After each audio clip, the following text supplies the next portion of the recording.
साथियों, मास्टर चौक की इस पहली कक्षा में आप सभी का स्वागत है। अगर आप नए हैं तो मास्टर चौक के इस चैनल को सब्सक्राइब कर लें ताकि अगले कक्षा की सूचना आप लोगों तक आसानी से पहुंच सके। साथियों, आज हम हिंदी के बहुत ही महत्वपूर्ण टॉपिक सर्वनाम के बारे में पढ़ेंगे। सर्वनाम सर्व धन नाम के मेल से बना होता है, जिसका शाब्दिक अर्थ होता है सबका नाम।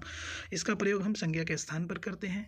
इसका प्रयोग संज्ञा के स्थान पर क्यों करते हैं? संज्ञा शब्द की आवृत्ति पुनरावृत्ति दोष से बचने के लिए सर्वनाम का प्रयोग किया जाता है, अर्थात सभी नामों की जगह जिन शब्दों का प्रयोग किया जाता है उसे हम सर्वनाम कहते हैं। अगर हम परिभाषा की बात करें तो जो शब्द संज्ञा के स्थान पर प्रयोग होता है उसे हम सर्वनाम कहते हैं।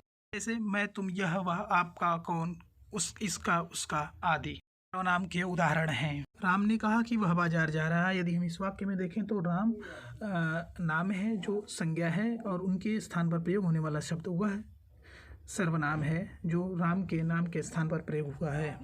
के भेद, जब हम हिंदी में सर्वनाम की बात करते हैं तो हिंदी में सर्वनाम के कुल 6 भेद होते हैं। पुरुषवाचक सर्वनाम, निश्चयवाचक सर्वनाम, निजवाचक सर्वनाम, प्रश्नवाचक सर्वनाम, संबंधवाचक सर्वनाम और अनिश्चयवाचक सर्वनाम।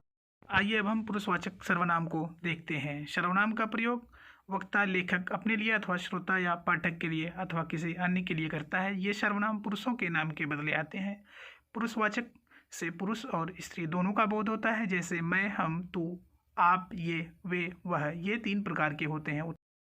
पहला है उत्तम पुरुष। बोलने वाले वक्ता को उत्तम पुरुष कहते हैं। मैं, हम, आप, आपका प्रयोग जब हम स्वयं के लिए करते हैं तो वह उत्तम पुरुष होता है। दूसरा है मध्यम पुरुष। सुनने वाले श्रोता को मध्यम पुरुष कहते हैं। तू, तुम, आप, आपका प्रयोग जब हम श्रोता के लिए करते हैं। तीसरा है अन्य पुरुष। अन्य जिसके संबंध में बात कही गई हो वह अन्य पुरुष है। यह, वे, वह। नोट: उत्तम पुरुष और मध्यम पुरुष को प्रधान पुरुष तथा अन्य पुरुष को अप्रधान पुरुष कहते हैं। सर्वनाम का दूसरा भेद है निश्चयवाचक सर्वनाम।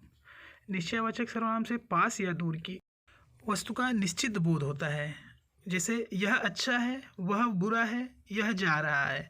ये जो पीले घेरे में जो है लिखा हुआ है, यह, वह और यह, ये तीनों शब्द निश्चयवाचक सर्वनाम का बोध कराते हैं।